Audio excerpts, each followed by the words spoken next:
Isomo ry'uyu munsi ngiye kubagezaho indirimbo 69 Mugakiza.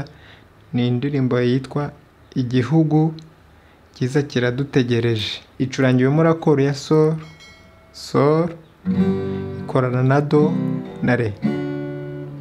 Icurangiwe mu njyano ya 2 kuri 4.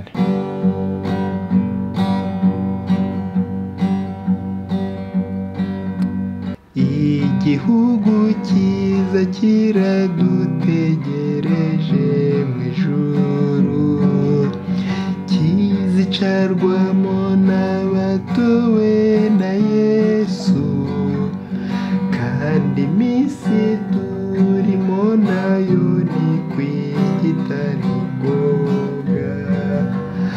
Uwihanganya azaragwa icyo gihugu, dore ubwami bw'Imana buregereje, dore ubwami bw'Imana buregereje. Mutima wanjye b'amaso utungane iminsi yose, dore ubwami bw'Imana buregereje. Twizeye rwose kuzabona icyo gihugu ko kiri, dutegereje gusa uwaducunguye.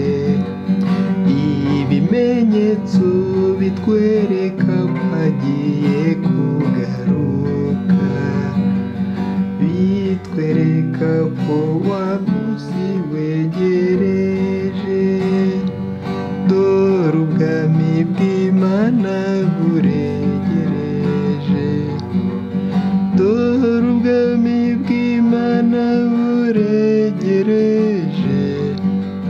Mutima wanjye b'amaso